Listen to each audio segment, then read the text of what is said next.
قبل أيام قليلة أقيم في العاصمة القطرية الدوحة حفل افتتاح بطولة كأس العالم لكرة القدم لعام 2022. هذا الحفل شهد قراءة آية من القرآن الكريم، الأمر الذي أسعد الكثير منا، وقاموا بنشره بشيء من الفخر والسعادة عبر وسائل التواصل الاجتماعي. ولكن الشيء الذي لم ينتبه إليه الكثيرون منا أيضا أن مخرج هذا الحفل قام بخداعنا دون أن نشعر نحن بذلك. مرحبا بكم، هذا جهاد الترباني يحييكم في هذا اللقاء الخاص الذي سنكشف فيه عن حقائق صادمة شهدها حفل بطولة كأس العالم الأخيرة.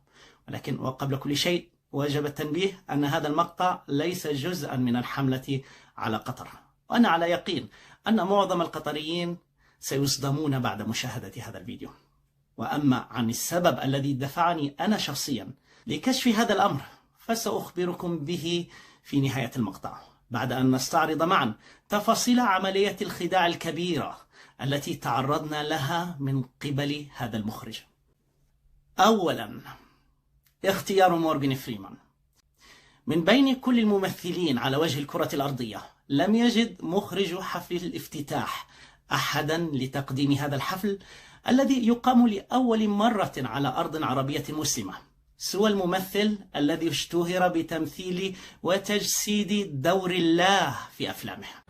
Bruce, I'm God. ولمن لا يعرف من هو مورغان فريمان، فهو ممثل أمريكي مثل دور الله في فيلم بروس الميتي، بروس القدير، الذي أنتج عام 2003. وفي هذا الفيلم يصور فريمان بأن الله أخذ إجازة لمدة أسبوع ومنح إدارة الكون وتسيير أمور المخلوقات إلى بطل الفيلم بروس الذي لعب دوره الممثل الكندي جيم كيري.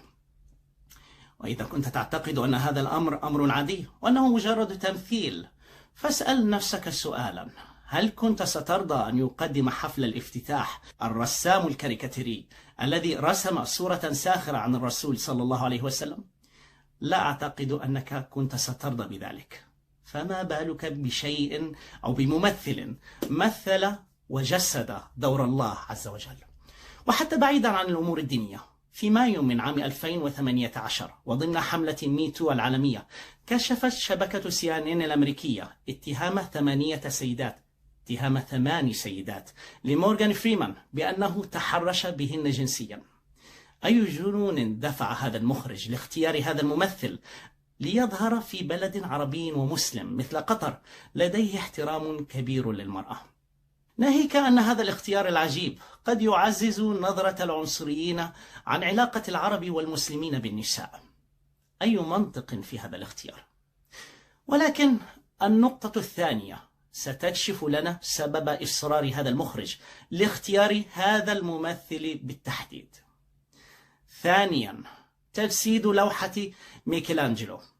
لم يكتفي مخرج الحفل باختيار ممثل جسد دور الله عز وجل، بل للتأكيد على أن اختياره كان مقصودا قام بتجسيد لوحة الفنان الإيطالي ميكелانجلو لا كريتسياني دي آدمو، بالعربية لوحة خلق آدم، التي صور فيها ميكелانجلو بناء على طلب البابا يوليوس الثاني، صور فيها الله عز وجل وسيدنا آدم عليه السلام حسب ما جاء في سفر التكوين.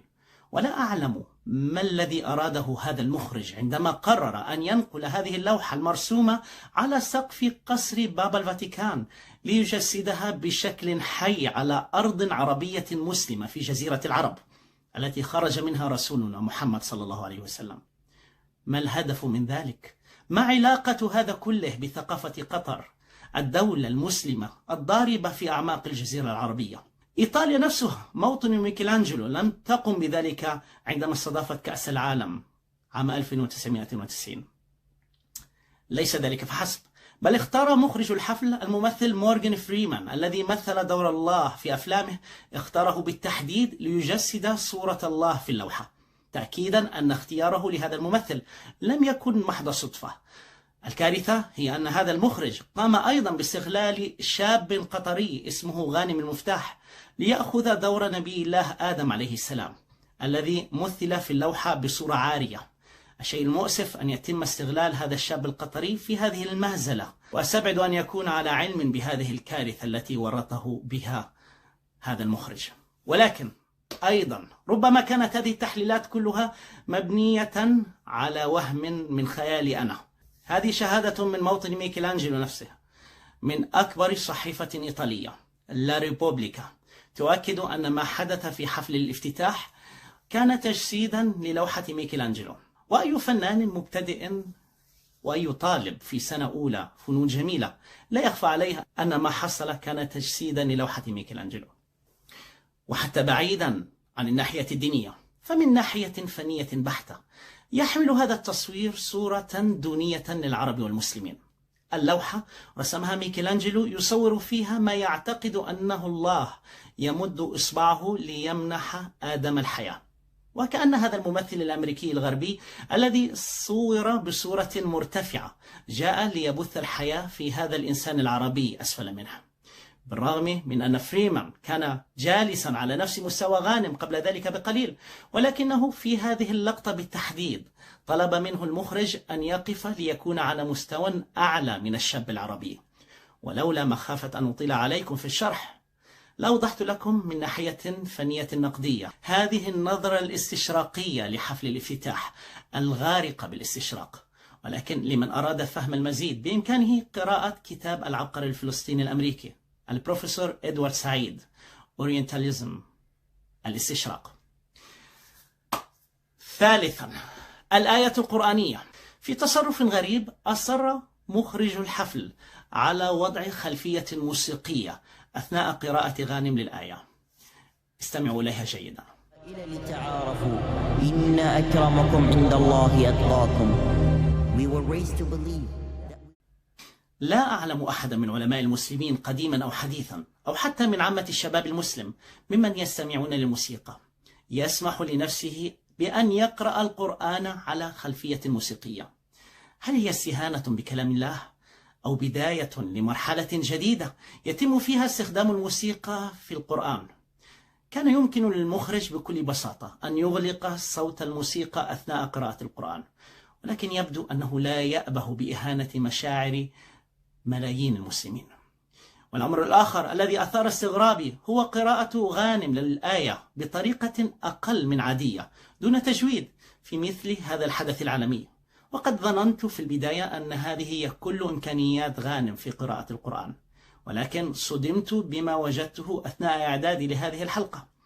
هذه هي قراءة غانم للآية وقت الافتتاح. يا أيها الناس إنا خلقناكم من ذكر وأنثى وجعلناكم شعوبا وقبائل لتعارفوا إن أكرمكم عند الله أتقاكم. وهذه هي قراءته العادية من فيديو من فيديوهاته. تفضلوا. إن المتقين في ظلال وعيون وفواكه مما يشتهون كلوا واشربوا هنيئا بما كنتم تعملون إنا كذلك نجزي المحسنين. السؤال الذي يدعو للعجب: لماذا منع هذا المخرج مليارات البشر ممن تابعوا حفل أكبر حدث عالمي على وجه الأرض؟ لماذا منعهم إلى الاستماع إلى القرآن بهذه الصورة الجميلة؟ والسؤال الأغرب: كيف رضي غانم بأن يقرأ القرآن بتلك الصورة وهو يملك مثل هذه الإمكانيات وهذا الصوت الجميل الذي منحه إياه الله سبحانه وتعالى؟ إذا لم تكونوا بعد قد أدركتم حجم الكارثة التي قام بها المخرج، فتعالوا الآن إلى النقطة الأخيرة والأخطر من بين كل هذه النقاط. رابعا، تحريف ترجمة القرآن. هذا الحفل شهد قراءة آية من القرآن الكريم، ولكن الكارثة التي لم ينتبه لها أغلب الناس أن معاني هذه الآية تم تحريفها في الترجمة الإنجليزية بصورة متعمدة. هذه هي الآية، المعنى واضح ولا يحتاج لتفسير. استمعوا الآن لما قاله غانم. We were raised to believe that we were scattered on this earth as nations and tribes, so we could learn from each other and find beauty in our differences. ترجمة هذا الكلام حرفيا هو الآتي: لقد تربينا على أننا شتتنا في الأرض إلى شعوب وقبائل لنتعرف على بعضنا البعض ولنرى الجمال في اختلافنا. فتم بشكل متعمد حذف قضية الخلق في بداية الآية، كلمة خلقناكم created you، فتم تجاهل موضوع الخلق الذي ورد في الآية. ربما رأى المخرج أن في كلمة الخلق خدش لمشاعر الملحدين، الله أعلم. ليس ذلك فحسب، بل تم حذف كلمتي الذكر والأنثى، وأعتقد أنني لست في حاجة لشرح سبب إخفاء المخرج لكلمتي الذكر والأنثى من الترجمة. أما مسألة التفاضل بين البشر المختلفين التي فصلها الله من فوق 7 سماوات، إن أكرمكم عند الله أتقاكم، فقد حذفها المخرج بالكلية ووضع مكانها على لسان غانم لنرى الجمال في اختلافنا. وربما يجادل البعض أن ما قيل بعد الآية لم يكن ترجمة حرفية لها، وأنه مجرد استطراد للحديث. ومع افتراض صحة هذه الفرضية، فهذه الطريقة تسمى عند العلماء تدليس وخداع. لم يكن هناك داع لذكر الآية إن كنت ممن يخجلون من كلام الله، ولكن المفاجأة الكبرى التي تضع حدا لمثل هذه الفرضية هو اعتراف المخرج بلسانه أن ما قيل هو ترجمة للآية. وأثناء إعدادي لهذا الفيديو حاولت البحث عن هوية المخرج. كنت أعتقد في البداية أنه ينتمي لأي قومية وملة سوى أن يكون عربيا ينتسب للإسلام، ولكنني صدمت عندما اكتشفت أنه مخرج قطري واسمه أحمد الباكر. الشيء الخطير الذي ظهر لي من متابعتي لفيديوهات هذا المخرج أنه شاب يعشق الظهور. بعد يوم الحفل أخذ يتنقل بين القنوات والصحف بطريقة تدعو للشفقة، مفتخرا بما قام به. وسبحان الله، من هذه المقابلات وقع بلسانه أن ما قاله غانم هو ترجمة للآية. نعبر ونستدل من الآية القرآنية اللي احنا ربينا عليها وهي موجودة على معتقداتنا، فجت في سياق الحكم. لأن غانم قال لمؤمن بكل بساطة، ذكر له الآية ثم ترجم له إياها، فاستذكرها وترجم له إياها على أساس يقول لنا ترى موضوع التعايش موجود عندنا. لم يتوعد الله أحدا من الخلق بكلمة الويل ل3 مرات في آية واحدة في كل القرآن إلا هذا النوع من البشر. فويل للذين يكتبون الكتاب بأيديهم ثم يقولون هذا من عند الله ليشتروا به ثمنا قليلا، فويل لهم مما كتبت أيديهم وويل لهم مما يكسبون. بالمناسبة، هذا لا يعني أننا كمسلمين ضد فكرة التعايش مع الآخر المختلف. أنا شخصيا لدي فصل كامل في كتاب مدرسة محمد صلى الله عليه وسلم أدافع فيه عن مبدأ التعايش والتسامح مع غير المسلمين، لكن هذا لا يعني أبدا أن نقبل بتحريف كتاب الله ونتخلى عن ثوابتنا لكي ننافق الجميع. وفي الختام يا غالين، كانت هذه النقاط ال4 التي اجتهدت على مدى أيام لإخراجها لكم في هذا الفيديو القصير. ما قمت به كان بهدف الدفاع عن كياننا وهويتنا وكشف عملية الخداع الكبيرة التي تعرضنا لها. وهذه هي وظيفة الإعلام، إظهار الحقيقة للناس مهما كان الثمن، ناهيك أن تكون هذه الحقيقة أمرا يمس عقيدتي أنا وعقيدتك أنت وعقيدة ملياري مسلم على وجه الأرض. وخلال هذه الأيام كنت أتذكر كلمة سمعتها من جامعة قطر بالتحديد عقب محاضرة ألقيتها هناك. هذه الكلمة سمعتها من الدكتور محمد المصلح، العميد المساعد للشؤون الأكاديمية بكلية الشريعة والدراسات الإسلامية بجامعة قطر، عندما قال لي أمام طلابه: أنت بدفاعك عن تاريخ الأمة تقوم على ثغر كبير وتنوب عنا بجهاد الكفاية في هذا المجال. أعلم أنه ربما كان هناك مبالغة في كلام الدكتور القطري الجليل، ولكن مجرد التفكير في كلامه زاد من إحساسي بالمسؤولية خلال هذا الوقت. حرصت على ألا يذكر التاريخ ولا يذكر المسلمون من بعدنا أن هذا الحفل بما حمله من رسائل خطيرة مر على المسلمين في هذا الزمان دون أن يعلق عليه أحد.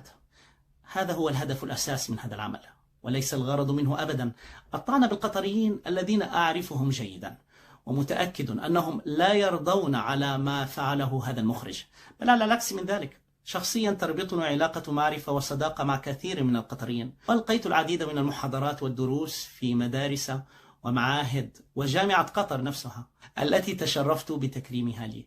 ولي بين القطريين متابعين وأصدقاء ومعارف وقراء كثر، لدرجة أن مكتبة قطر الوطنية خصصت يوما لمناقشة كتابي 100 من عظماء أمة الإسلام غيروا مجرى التاريخ. ولكن حبي واحترامي لهذا الشعب وعلاقتي الشخصية مع كثير منهم، كل هذه أمور لا تمنعني من كتمان الحقيقة التي سنسأل عنها يوم القيامة جميعا، وإيضاح حجم الكارثة والجريمة التي قام بها المخرج أحمد الباكر، الذي أعتقد أنه أساء لقطر والقطريين بشكل خاص بما تجرأ بالقيام به على أرضهم واستغلال أحد شبابهم الأبطال للإساءة لثقافة المسلمين. وهنا أوجه رسالة إلى غانم المفتاح: أنا تبعت قصتك، وأنت تملك أما وأبا رائعين لا تخيب رجاءهما في تربيتك. ربما تعذر على عدم معرفتك بهول ما دفعك المخرج للقيام به، ولكن وبعد أن قمت أنا بهذا الفيديو سيرفع عنك العذر، وسأحرص على أن يصلك هذا الفيديو بحول الله، وأنتظر منك تسجيلا أو على الأقل بيانا تعتذر فيه لكي لا يذكر التاريخ اسمك كشريك لما قام به أحمد الباكر. وهذا العمل إن شاء الله سأحرص أيضا على إيصاله إلى أعلى الجهات في قطر، وشخصيا لا أظن أن المسؤولين في قطر كانوا على علم بما قام به هذا المخرج. شخص مثل هذا ماذا يتوقع منه أن ينتج لقطر وللعرب وللمسلمين؟ ولا أعتقد أن المسؤولين القطريين يرضون أن يسجل عنهم التاريخ أنهم قبلوا بهذه المهزلة التي نفذها على أرضهم المخرج أحمد الباكر. وفي الختام، فكما شاهدتم يا غاليين، الإعلام يمكن أن يتلاعب بعقولنا. مقاطع وأقوال قد تظهر لنا بريئة وجميلة يمكن لها أن تحمل لنا رسائل مبطنة في غاية الخطورة تمس عقيدتنا وكياننا. لا تثقوا بكل شيء ترونه أو تسمعونه دون البحث بأنفسكم عن المعلومات الصحيحة.